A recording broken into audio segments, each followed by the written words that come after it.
जी नमस्कार साथियों, good morning प्यारे दोस्तों। जय हिंद, वंदे मातरम, राधे राधे। आज की जो हमारी क्लास है अब तक उसमें लगातार हमने 4 टॉपिक अपने कंप्लीट किए। तो उसके अंतर्गत संधि वाला हमने टॉपिक लिया, उपसर्ग प्रत्यय लिया और उस संधि उपसर्ग प्रत्यय के माध्यम से हमने वर्तनियों को समझा। अब मुद्दा है हमारा दूसरा कि जो शब्दावली के जो क्वेश्चन पूछे जाते हैं, विलोम शब्द, पर्यायवाची, जो हमेशा हर एग्जाम में आते हैं, उसको लेंगे और एक हमारा गद्यांश के जो क्वेश्चन पूछे जाते हैं उसको लेंगे।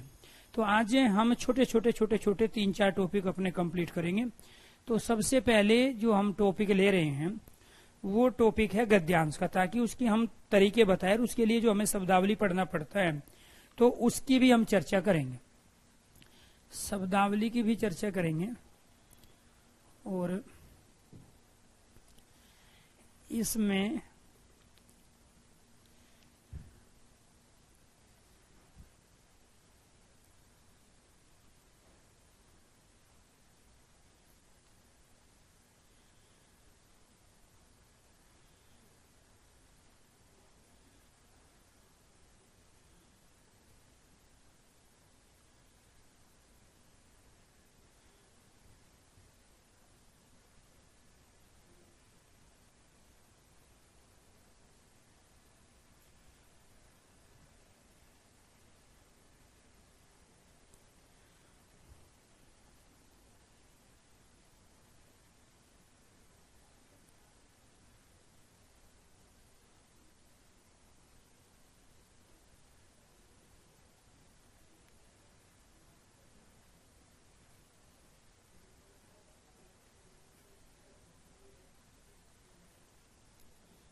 चलो जी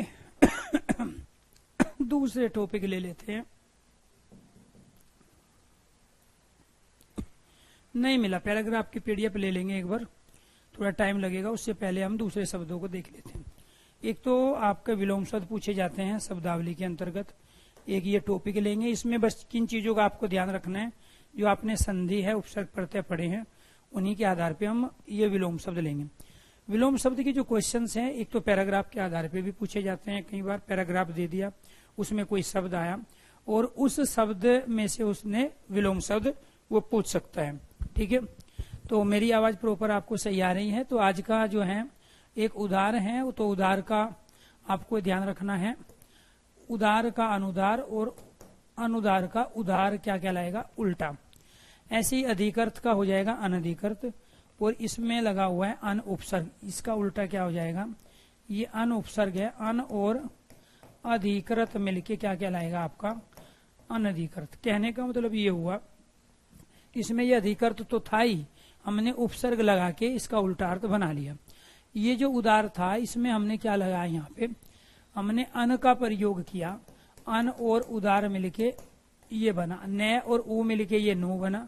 तो मैं ये समझाने की कोशिश कर रहा हूं कि पिछली क्लास में आपने उपसर्ग प्रत्यय और संधि पढ़ी, और उसी संधि और उपसर्ग प्रत्यय का हम यहाँ पे प्रयोग करेंगे। ठीक है। इसके बाद है अंतर्मुखी बहिमुखी।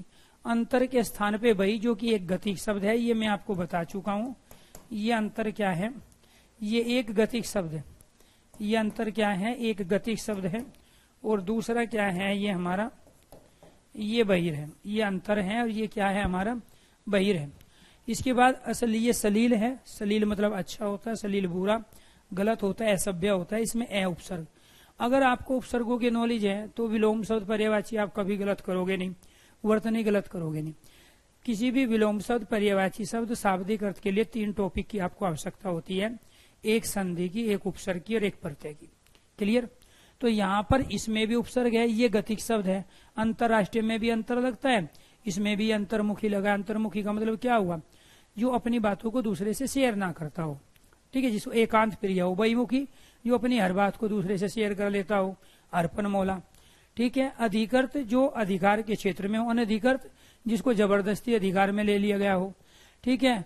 उदार मतलब जो दयालु स्वभाव का, अनुदार मतलब जो दयालु स्वभाव का नहीं है।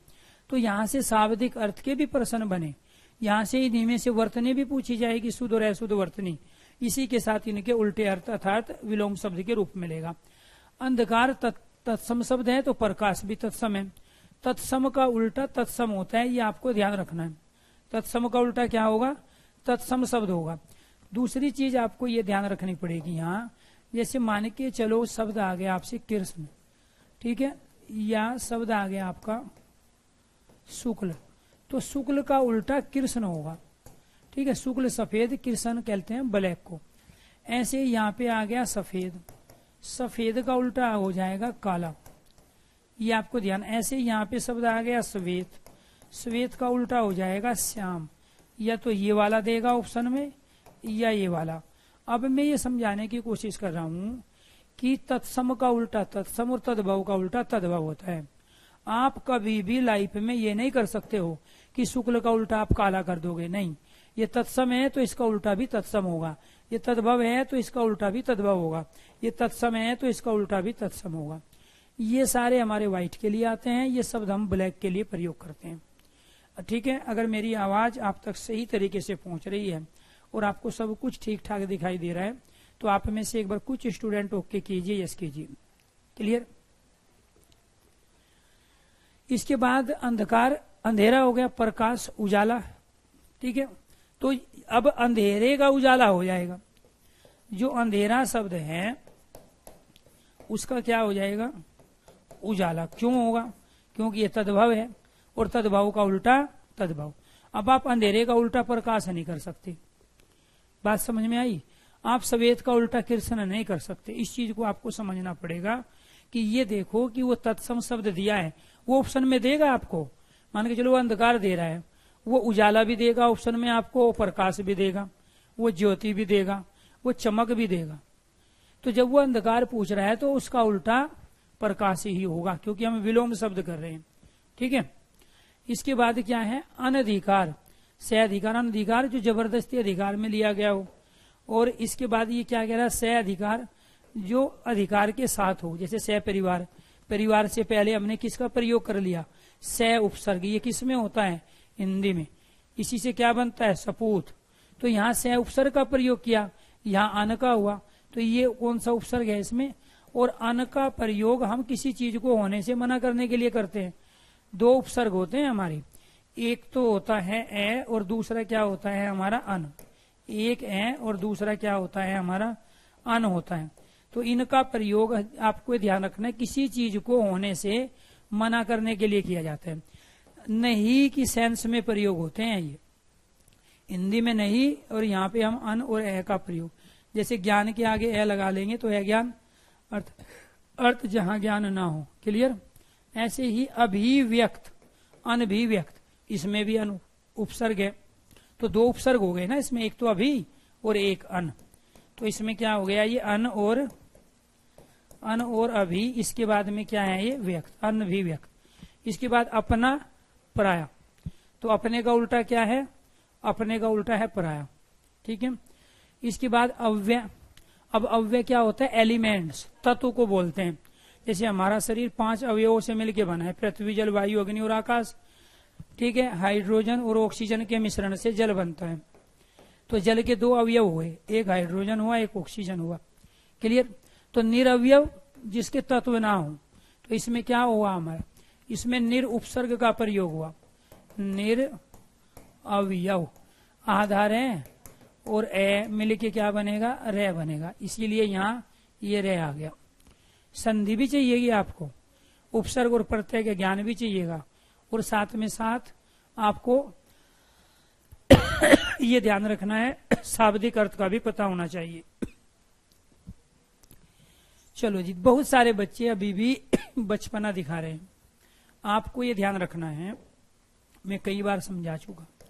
मैंने एक टॉपिक पिछली क्लास में आपको संधि कराया, दूसरा टॉपिक मैंने उपसर्ग कराया, तीसरा टॉपिक मैंने आपको प्रत्यय कराया, चौथा टॉपिक विलोम शब्द करा रहा हूं, पांचवा टॉपिक आपको पर्यायवाची। पांचवा क्या है? पर्यायवाची।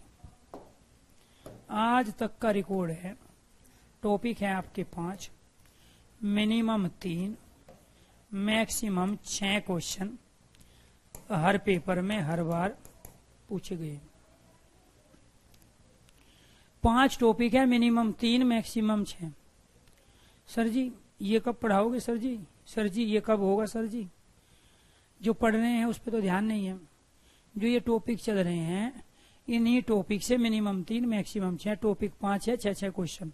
नहीं यकीन आता तो प्रीवियस क्वेश्चन पेपर उठा के देखना, कोई भी, जो भी आपकी मर्जी है।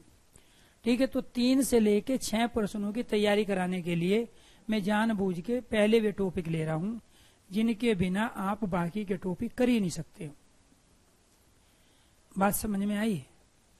तो इसीलिए जब हमें ये पता है कि 5 टॉपिक पढ़ने के बाद मिनिमम 3 हो जाएंगे तैयार, मैक्सिमम 6, तो सबसे महत्वपूर्ण तो हमारे लिए यही पढ़ना हुआ, बाकी चीज तो हम बाद में करेंगे। ठीक है, तो इसीलिए थोड़ा सा आप चीजों पे फोकस करो जब स्टार्ट है। आर्य होता है श्रेष्ठ। क्लियर हुई ये चीजें आपको? आर्य किसे कहते हैं? श्रेष्ठ। अनार्य क्या है उसको देखो। चलो जी, आर्य क्या है? श्रेष्ठ है। अब इस आर्य में हमने यहाँ अन उपसर्ग का प्रयोग कर दिया, अन और इसमें ने इधर से ये बन गया ना, ये ना इसीलिए प्रयोग हुआ। आर्य श्रेष्ठ, अनार्य मतलब जो श्रेष्ठ नहीं है, इसको मलेच्छ कहते हैं। ठीक है, आवर्षण, अनावर्षण, तो इसमें यहाँ अन उपसर्ग का प्रयोग इससे आगे। भाई किसी चीज को होने से मना करने के लिए हम बार बार क्या कर रहे हैं?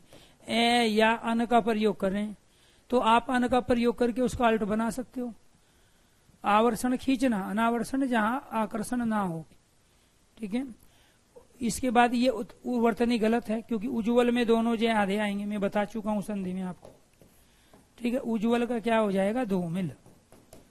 उज्ज्वल क्या है? धूमिल। ठीक, और बहुत सारे उज्ज्वल का क्या कर देंगे? अंधकार। ठीक है, तो ये उज्ज्वल, ठीक है, और ये क्या? धूमिल। धूमिल मतलब धुंधला हो, जो क्लियर ना दिखाई दे, साफ ना दिखाई दे। उज्ज्वल क्लियरिटी हो। ठीक है, तो ये आपको ध्यान रखना है। नेक्स्ट, रीजु मतलब सीधा, वर्क टेढ़ा। तो ये कहाँ कहाँ पूछेंगे? वर्तनी में पूछेगा, और कहाँ पूछेगा? शाब्दिक अर्थ में पूछेगा, और कहाँ पूछेगा? विलोम शब्द में पूछेगा, और इन्हीं के आधार पर अनेकार्थी बनेंगे। तो रीजु सीधा, वर्क टेढ़ा, तिरछा। अगर वो यहाँ पे हमें देता सीधा, तो सीधा का क्या हो जाता है यहाँ? या तो हम टेढ़ा करते या हम तिरछा। जरूरी नहीं किसी एक शब्द का उल्टा एक ही हो। ठीक है, तो राजा का रानी भी होता है उल्टा, ये आपको ध्यान रखना। राजा का रानी भी उल्टा होता है, राजा का रंग भी होता है उल्टा, राजा का प्रजा भी होता है। तो राजा के विपरीत अर्थी रानी, रंग और प्रजा होगा। अरे राजा वो जिसके पास सारी दौलत है, धन संपदा है, वैभव है। रंक वो जिसके पास कुछ नहीं है, गरीब है। राजा पुल्लिंग है, एक उसका स्त्रीलिंग हो गया उल्टा, एक राजा का प्रजा हो गया। तो राजा का रानी भी, रंग भी और प्रजा भी, तीनों विलोम शब्द है। अब वो ऑप्शन में क्या देगा वो उसके ऊपर डिपेंड है। ठीक है, इसलिए सीधा तद्भव है, टेढ़ा भी तद्भव है, तो सीधे का टेढ़ा या तिरछा हो जाएगा। ये ऋजु संस्कृत का शब्द है। ऋजु मतलब सीधा और वक्र मतलब टेढ़ा।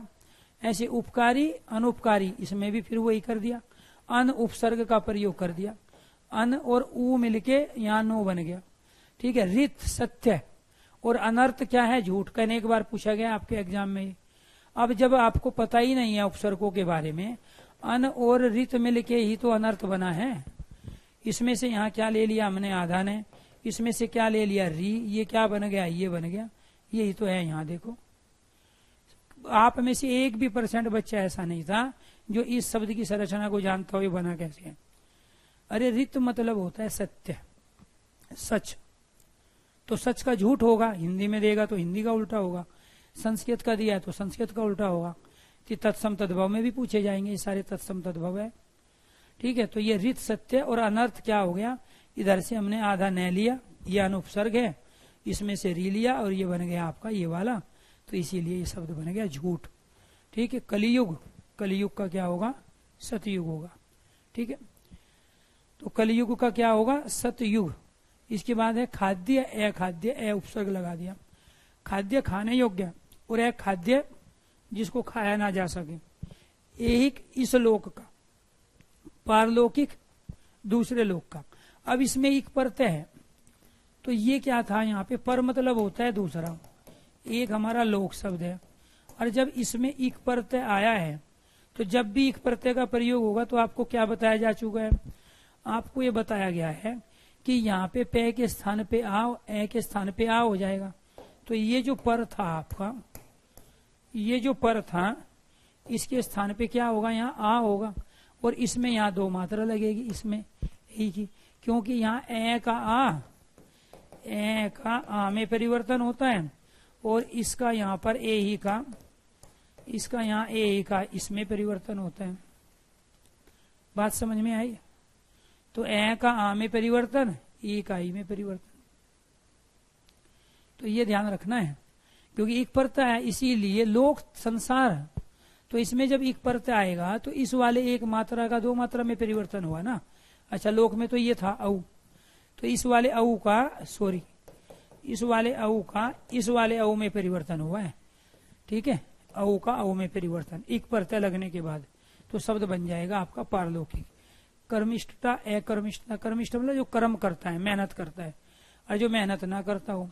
चिंतित, चिंता रहित, तो हमने रहित का प्रयोग करके इसका उल्टा अर्थ बना लिया, चिंतित चिंता रहित। क्लियर। ऐसे ही ज्वलनशील, समनशील, जलाने लायक, समनशील बुझाने वाला। ठीक है, गहन गहराई का पुलिन ऊपर से, जागृत जागा हुआ, सुप्त सोया हुआ। ठीक है, जितेंद्रिय जिसने इंद्रियों को जीत लिया, इंद्रिय आसक्त जो अभी इंद्रियों में आसक्त है, इंद्रियों के विषय में आसक्त है, वो इंद्रिय आसक्त। फिर तम अंधकार ज्योत्सना, अब ज्योत्सना की वर्तनी गलत है, ज्योत्सना की सही वर्तनी होगी ये वाली, ज्योत्सना की सही वर्तनी ये होगी। तम कहते हैं अंधकार को और ज्योत्सना कहते हैं प्रकाश को। क्लियर। सुदिन, सुंदर दिन, दामनी। ठीक है, देदीप्यमान, चमकमान, तिमिरमान, अंधकार में जो छिप गया हो। नगर का ग्राम, नगर शहर, तो शहर का भी ग्राम हो सकता है। निर्दिष्ट, निर्देश दिया गया, अनिर्दिष्ट जो आदेश ना दिया गया हो। परमाणिक, इसमें एक प्रत्यय है तो एक शब्द होता है ये वाला परमाण। अब ध्यान रखना है, इस परमाण में एक प्रत्यय का प्रयोग कर लिया आपने, तो चेंज क्या होगा, इस वाले ए के स्थान पर आ का परिवर्तन, इसलिए यहाँ क्या हो जाएगा आ। तो परमाणिक में जो ये आ आया है वो एक प्रत्यय की वजह से आया है, तो इसका मतलब ये हुआ, ये जो परमाणिक शब्द है ये गलत है वर्तनी, और ये वाला जो परमाणिक शब्द है ये वाली वर्तनी सही है। क्यों? क्योंकि इसमें एक प्रत्यय है, जब एक प्रत्यय है तो आ आएगा। ठीक है, ये ध्यान रखना। तो ए आगे लगा दिया तो अप्रमाणिक हो गया। बुद्धिमान, बुद्धिहीन, प्रकाश, गोपन, प्रकाश का उल्टा क्या हो गया, गोपन हो गया। ठीक है,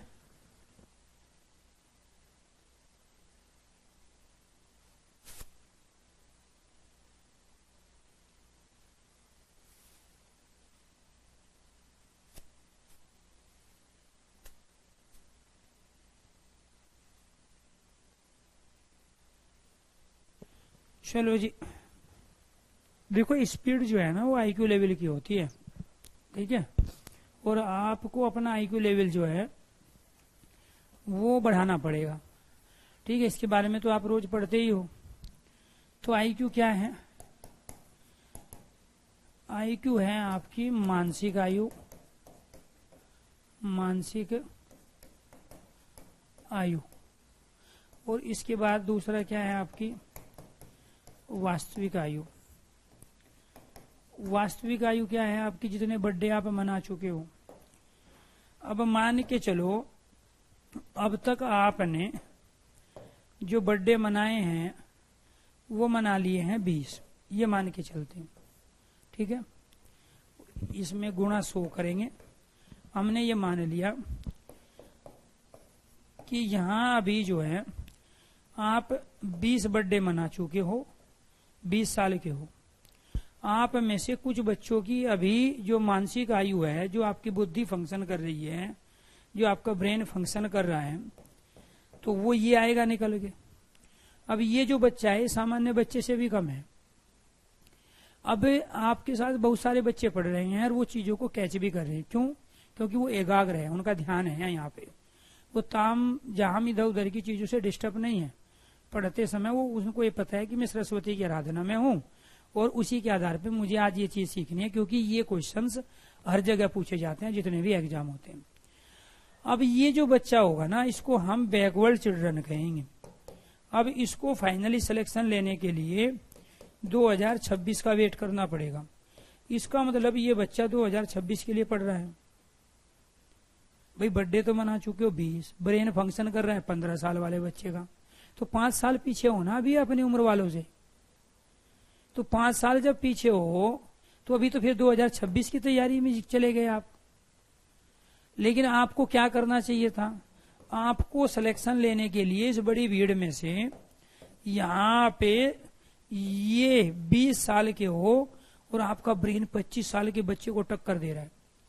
20 साल के हो लेकिन आपका ब्रेन जो है 25 साल के बच्चे को टक्कर दे रहा है।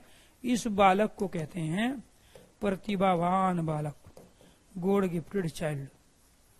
बात समझ में आई? तो आपको 20 साल के अगर हो और 20 साल का दिमाग काम कर रहा है, उससे भी काम नहीं चलेगा। आपको 20 साल में 25 वाले बच्चे का फंक्शन दिखाना पड़ेगा बुद्धि से, ठीक है। ये मानसिक आयु आपकी ज्यादा होनी चाहिए आपकी वास्तविक आयु से। जितने बर्थडे आपने मनाए उससे ज्यादा, तभी जाके आप अपनी सीट निकाल पाओगे, ठीक है। अब ये कहोगे सर हर बच्चे तो प्रतिभावान नहीं बनेंगे।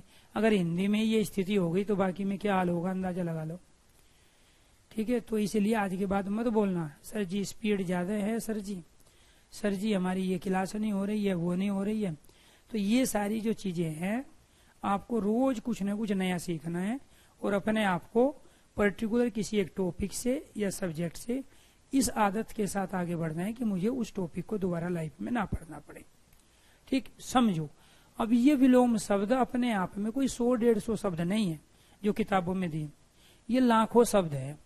अब 1 लाख शब्द तो मैं यहाँ कराऊंगा नहीं, मैं यहाँ कम से कम 100-200 शब्दों के माध्यम से आपको ये बताऊंगा कि विलोम शब्द को करते समय आपको इन चीजों का ध्यान रखना है। भाई इसमें एक प्रत्यय आया है तो प्रमाणिक हो जाएगा, प्रमाणिक का उल्टा ए लगा देंगे तो अप्रमाणिक हो जाएगा। प्रमाणिक का मतलब क्या हुआ? जिसका प्रमाण हो, सबूत हो हमारे पास। और अप्रमाणिक क्या हुआ? जिसका सबूत ना हो हमारे पास, ठीक है। तो जिसका सबूत हो वो प्रमाणिक और जिसका सबूत ना हो वो अप्रमाणिक। क्लियर?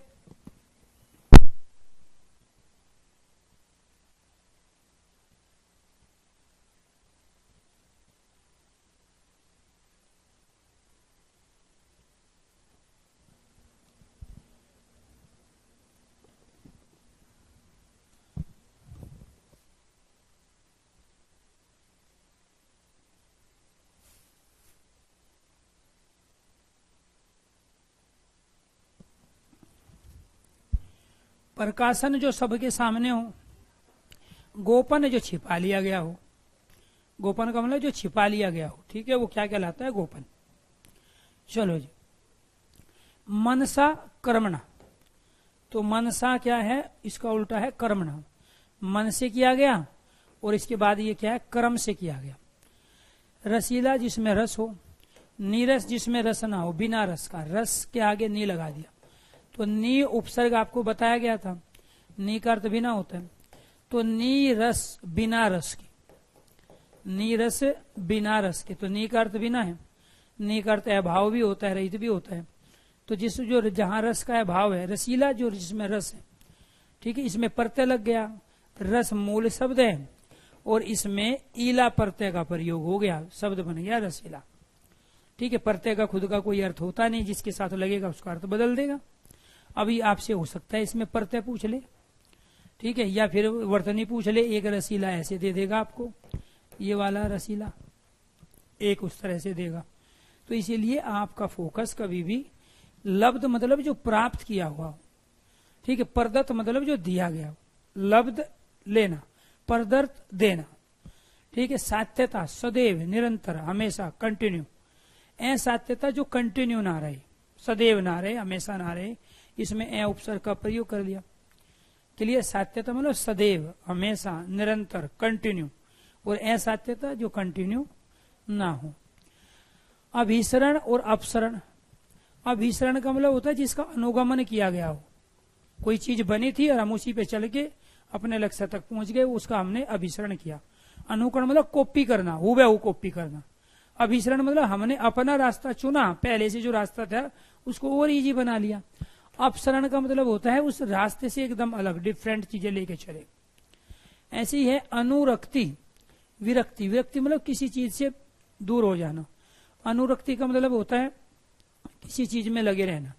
अपेक्षित, अपेक्षा की गई हो, अपेक्षा में इत प्रत्यय का प्रयोग है। अनपेक्षित जिसकी जहां अपेक्षा ना हो।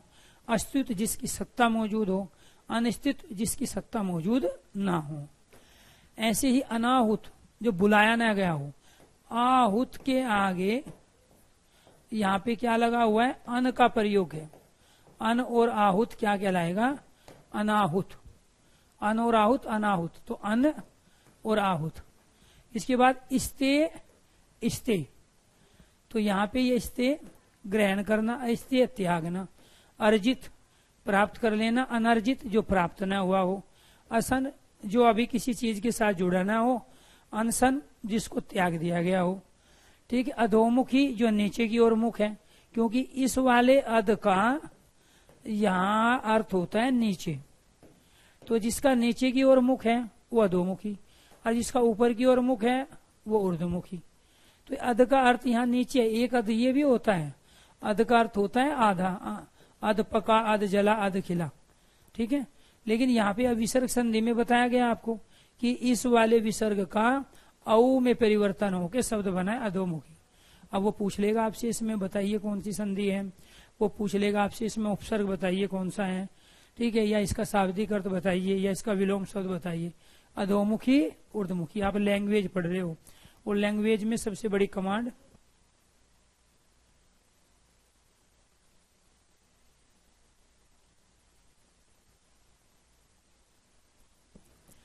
तो लैंग्वेज में जितने ज्यादा शब्दों से आपका परिचय होगा, उनका शाब्दिक अर्थ आप जानते होंगे, उतनी ही लैंग्वेज पे आपकी पकड़ मजबूत होती है। क्लियर। रोमी जी देखो, आप गलत जगह गलत क्वेश्चन कर रहे हो, मैं आपका कमेंट हर बार पढ़ रहा हूँ, ठीक है। हिंदी की क्लास में आप हिंदी से रिगार्डिंग कुछ भी अगर प्रॉब्लम है तो पूछिए। अब सीडीपी की क्लास क्यों नहीं चल रही है, तो मैं मैनेजमेंट का हिस्सा थोड़ा ही हूँ, मैं एक टीचर हूँ, यानी कि जिसको आप एक फैकल्टी कह सकते हैं, जिसका सब्जेक्ट हिंदी और संस्कृत है। तो मैं हिंदी और संस्कृत, ठीक है, और बाकी जो क्लासें हैं हमारी, ठीक है, उसके बारे में मुझे जानकारी नहीं होती है। तो इसीलिए आपको ध्यान रखना है, उचित क्वेश्चन किया करो आप जहां भी होता है। इसके बाद क्या है हमारा, आपूर्ति और रिक्त। ठीक है, अब बताओ बैच आप कोई लोगे, पढ़ोगे आप कहीं, और ठीक है पूछोगे आप किसी के बारे में, ये चीजें ठीक नहीं है। ठीक, चलो जी, तो जहां जिसकी क्लास चल रही है उसके बारे में पूछिए आप, अगर आपको कोई डाउट है। उन्नयन पलायन, ठीक है, पलायन मतलब छोड़ देना, उन्नयन मतलब है वहां प्रोग्रेस करना। आपूर्ति मतलब जहां कोई चीज का अभाव था उस चीज को ला दिया गया, उसकी आपूर्ति हो गई। रिक्त स्थान जो पहले भी खाली थी अभी भी खाली हो। ऊर्ध्व ऊपर, अध नीचे, ऊर्ध्व है ऊपर और इस अध का अर्थ क्या होगा, नीचे। तो उर्दू का अध का नीचे हो गया। उपार्जित, अनुपार्जित, उपार्जित जो पहले प्राप्त ना हो उसको प्राप्त कर लिया गया हो किसी भी माध्यम से, ठीक है। अनुपार्जित जो प्राप्त ना हुआ हो। उष्ण गर्म शीतल ठंडा। ऐच्छिक जो अपनी इच्छा पे डिपेंड करता हो, अनैच्छिक जो अपनी इच्छा पे डिपेंड ना करता हो। थैंक यू विनय। अब विनय कह रहा है सर मेरा हिंदी बहुत कमजोर था, अब बहुत सुधर गया है। तो देखो रोज जब नया अचीवमेंट हासिल करोगे, सीखने के पर्पज से क्लास अटेंड करोगे, तो वास्तव में आप बहुत कुछ सीख जाओगे। कथ्य जो कहने लायक हो, तो बहुत सारी बात होती है जो कहने लायक नहीं होती है, कुछ बात ऐसी होती है जो सबके सामने कहने लायक नहीं होती। वाक्यांश के लिए एक शब्द में पूछ लेगा, जो बात कहने लायक है, ठीक है, जो बात कह सकते हैं उसके लिए एक शब्द बताओ, तो आप कहोगे कथ्य। तो वाक्यांश के लिए एक शब्द भी तो यहीं से होगा। ऐच्छिक के लिए एक बताइए, जो अपनी इच्छा पर निर्भर करता है उसके लिए एक शब्द बताओ। वाक्यांश क्या दे दिया, जो अपनी इच्छा पर निर्भर करता है उसके लिए एक शब्द, तो वो क्या कहलाएगा, ऐच्छिक। और जो अपनी इच्छा पर निर्भर ना करे उसे क्या कहेंगे, अनैच्छिक कहेंगे, ठीक है। चलो, एकथ्य है जो कहा ना गया हो। इसके बाद ऐहिक जो इस लोक का हो, पारलौकिक दूसरे लोक का। ऐश्वर्य अनैश्वर्य अनुपसर्ग का प्रयोग। कृष्ण ब्लैक, शुक्ल सफेद, चारु चमकदार, चारु जहां चमक ना हो, ठीक है। चलो जी, ठीक। हाँ, ये आपके पास रहेंगे, आपके एग्जाम तक तो रहेंगे। जब तक आपका एग्जाम नहीं होगा, ये सारे लेक्चर जितने भी मैंने दिए हैं, या मेरे अलावा जो भी टीचर आपको पढ़ा रहे हैं अपने सब्जेक्ट को, तो आपके एग्जाम तक ये आपके पास रहेंगे। जंगली घरेलू, जंगली मतलब जिसका जंगल से संबंध हो, जंगल में जो ज्यादा वो रहता हो, जंगल में वास करता हो। घरेलू जो घर पर रहता हो। गोप्य जो छिपा हुआ हो। प्रकाश्य जो सबके सामने आ गया हो, प्रकट हो गया। जातीय विजातीय, जातीय एक जाति से संबंधित, विजातीय अलग अलग जाति से संबंधित। इसके बाद तिक्त जो बहुत तीखा हो, जैसे मिर्च है, ठीक है। और इसके बाद में मधुर मीठा है। इसके बाद आतप जो तपाया गया हो, ठीक। तन्वी जो कोमल हो, ठीक है, जैसे नई नई जो कपोल निकलती है पौधों पे, पेड़ों पे, उसको तवंगी बोला जाता है, कोमल मुलायम। और आतप जो तपाया गया हो, ठीक है। तो इसके बाद घन जो बहुत अधिक मात्रा में हो। निरुत जात जो जगह जगह बहुत कम मात्रा में पाया जाता हो। नागरिक जिसका नगर से संबंधित है, संबंध है। ये नगर शब्द था, अब इसमें एक प्रत्यय लगा दिया, ठीक है। जब एक प्रत्यय लगाया तो इस ए की हालत बिगड़ जाएगी, किस रूप में, आ के रूप में। तो शब्द क्या बनेगा, शब्द बनेगा नागरिक।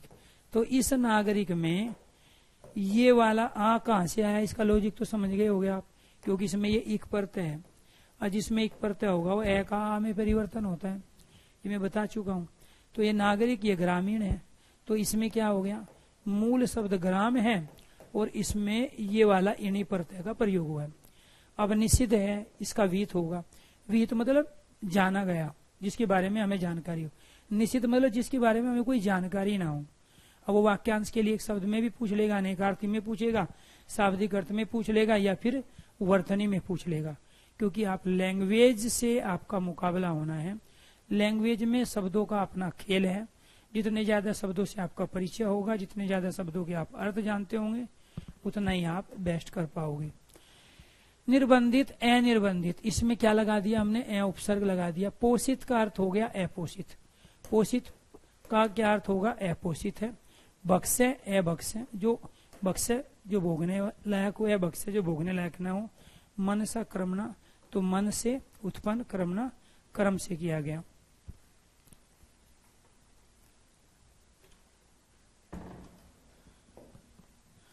यहाँ राष्ट्र प्रेम, राष्ट्र द्रोह, तो प्रेम का अर्थ क्या हो गया, द्रोह हो गया उल्टा, ठीक है।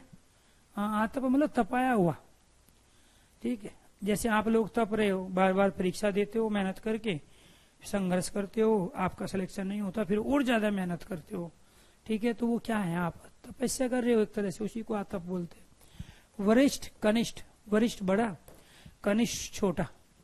समावेशन अनसमावेशन, समावेशन किसी चीज को इंक्लूड कर लेना, जोड़ लेना किसी के साथ, ठीक है। दृश्य अदृश्य जो दिखाई ना दे, अदृश्य जो दिखाई दे दृश्य। इसके बाद सुधा अमृत, हलाहल जहर, अनेक बार पूछा गया है। तो सुधा अमृत, हलाहल क्या है, जहर। ठीक है, अर्थात विश्व, जहर विश्व, ठीक है। अनायास जो अचानक हुआ हो, सायास जो जानबूझ के किया गया हो। कहते हैं ना भी मेरे से उसका अनायास अपमान हो गया, या मेरे से वो चीज अनायास छूट गई। जो जानबूझ के ना किया गया हो वो अनायास है, अचानक हो जाना, ठीक है। और साया जो जानबूझ के हो, अगर आप जानबूझ के किसी का अपमान कर रहे हो तो वो सायास है, और अनायास आपसे किसी का बुरा हो गया तो अनायास। संग्रह एक स्थान पर इकट्ठा, विग्रह अलग अलग होना, विस्तार डिटेल में, संक्षेप बहुत कम शब्दों में। इसके बाद अनाथ जिसका कोई स्वामी ना हो, सनाथ जिसका कोई ना कोई स्वामी हो, ठीक है। स्वामी का मतलब कोई भी मालिक हो या माता पिता हो, ठीक है। अत का मतलब आरंभ, इति का मतलब समाप्त। तो अत का प्रयोग किस लिए करते हैं हम? आरंभ के लिए, प्रारंभ के लिए, शुरुआत के लिए। आरंभ, प्रारंभ और शुरुआत, शुरुआत, इन आरंभ प्रारंभ शुरुआत के लिए हम अत का प्रयोग करते हैं। और इति का प्रयोग समाप्ति, समाप्ति के लिए, किसी कार्य की समाप्ति इति। और अत क्या है? कार्य का आरंभ। थोक बहुत अधिक मात्रा में, परचून फुटकर, अलग अलग कम क्वांटिटी में, ठीक है। आपने देखा होगा परचून की दुकान क्या होती है? जहां हम कम क्वांटिटी में अनेक वस्तुएं लेते हो। और थोक मार्केट क्या होती है? ज्यादा मात्रा में किसी एक वस्तु को लेना। यह बुरी दृष्टि, ग्राह्य, ग्रहण करने लायक। सृष्टि, ठीक है। इसके बाद परलय, सृष्टि जहां जीवन की उत्पत्ति हो, परलय जहां जीवन का अंत हो। इसके बाद मूक मतलब होता है जो बोलता ना हो, वाचाल जो ज्यादा बोलता हो। मानव मनुष्य जिसमें मानवीय गुण हो। दानव राक्षस। कर्तज्ञ जो उपकार को मानता हो, कर्तज्ञ घन जो उपकार को न मानता हो। चीकना घड़ा वाक्यांश के लिए एक शब्द में भी पूछेगा, उपकार को मानने वाला कर्तज्ञ और उपकार को न मानने वाला कर्तज्ञ घन, चीकना घड़ा जिसको कहेंगे। अनुराग विराग, विराग का मतलब होता है जहां कोई भी हमें रहा ही नहीं हो किसी से प्रेम। राग का मतलब प्रेम होता है, तो जहां प्रेम ना रहा हो अनु विराग, और जहां प्रेम हो वो अनुराग। आशा उम्मीद, निराशा ना उम्मीद, ठीक है। क्षणिक जो पल भर के लिए हो, शाश्वत जो पहले भी था आज भी है और आगे भी रहेगा, अर्थात हमेशा रहने वाला शाश्वत। कुछ पल के लिए, कुछ क्षण के लिए, कुछ समय के लिए रहने वाला क्षणिक। अनंत, ठीक है, जिसका कोई अंत ना हो, ठीक। ए और अन और अंत से मिलके क्या बना है? अनंत बना है। तो यहाँ अंत के आगे अनुपसर्ग लगा दिया, उसी से बन गया अनंत। यहाँ से आधा नया लिया, इधर से ए लिया, तो ये क्या बन गया? ये नया बन गया। नेक्स्ट है अर्पण, ग्रहण, ठीक है। अर्पण का क्या अर्थ है? ग्रहण। चांचल्य जो चंचल प्रवृत्ति का है, स्तरीय। अर्पण मतलब देना, ठीक है। ग्रहण मतलब लेना, ठीक है। तो इसके बाद निसार, जिसका पहले सार था अब कोई सार नहीं है, मतलब पहले अस्तित्व था लेकिन अब नहीं है। और संसार जिसका पहले भी अस्तित्व था और अब भी अस्तित्व है। क्रिया, प्रतिक्रिया। तांडव, लास्य। तांडव मतलब जब हमारी ज्ञानेन्द्रियां, कर्मेंद्रियां बहुत ज्यादा स्पीड से काम कर रही हो, वो तांडव कहलाता है। जैसे शिव का नृत्य है, वो तांडव कहलाया। लास्य मतलब जो आलस्य से भरपूर हो। मधुर, मीठा, कटु, कड़वा। अब इस मधुर का तिक्त भी हो जाएगा। तिक्त तीखा होता है जो मिर्च में होता है, कटु कड़वा होता है, ठीक है। सुधा आसक्ति जो अमृत में आसक्त है। विष आसक्त जो जहर जो विषय होते हैं, जैसे कोई बीड़ी सिगरेट पीता है, गुटखा क्या नहीं क्या खाता है, विषय आसक्त है, ठीक है। सुधाक्ष जो अमृत है, अच्छी चीजें जो किताबें पढ़ते हैं, अच्छे धार्मिक ग्रंथ पढ़ते हैं, वो सुधाशक्ति है, वो अमृत के समान है। व्यय खर्च होता है, आय आमदनी होता है। आय आमदनी, व्यय खर्च, ये उल्टा। सूक्ष्म स्थूल, जिसको छू ना सकते हो, जिसको छू सकते हो। विकास, प्रोग्रेस, ह्रास, पतन। गरिमा, लगिमा, गरिमा बहुत दूर तक प्रसिद्धि, लगिमा जिसको कोई ना जानता हो। आर्द, नमी, सुख, सूखा। अब जैसे यहाँ सूखा आ गया तो ये हिंदी का है, तो इसका क्या हो जाएगा? गीला हो जाएगा। तत्सम का उल्टा तत्सम, ठीक है। तो ये क्या है? सुख, सूखा। और ये क्या है? आर्द, गीला। तो तत्सम का उल्टा तत्सम और तद्भाव का उल्टा तद्भाव होगा। तिमिर, अंधकार, ज्योति, प्रकाश, ठीक है। जैसे वहां अंधकार का क्या था? प्रकाश था। तो ऐसे यहाँ तिमिर का क्या है? ज्योति। तो यहाँ तिमिर का आप क्या है? यहाँ प्रकाश नहीं कर सकते, उजाला नहीं कर सकते, खेचर जो आसमान में विचरण करता हो, क्योंकि ये क्या है, खे जो है ये अपने आप में आसमान को कहते हैं हम, आसमान में विचरण करने वाला। भूचर, भू कहते हैं जमीन को, पृथ्वी पर घूमने वाला, विचरण करने वाला भूचर। अति अधिक, अल्प कम। ब्रह्म, ठीक है, जो नित्य पदार्थ है। जीव जो अनित्य पदार्थ है वो क्या कहलाता है, जीव। क्लियर। तो ये थे हमारे विलोम शब्द। आज के लिए इतना ही, बाकी नेक्स्ट क्लास में हम नए टॉपिक के साथ करेंगे और इन सब की पीडीएफ आज ही आपको प्रोवाइड करा देंगे। जितने भी शब्दावली के टॉपिक है पीडीएफ के माध्यम से उनकी तैयारी आप लोगों को करनी है, और साथ के साथ जो लॉजिक है उनके वो भी मैं बताऊंगा। धन्यवाद।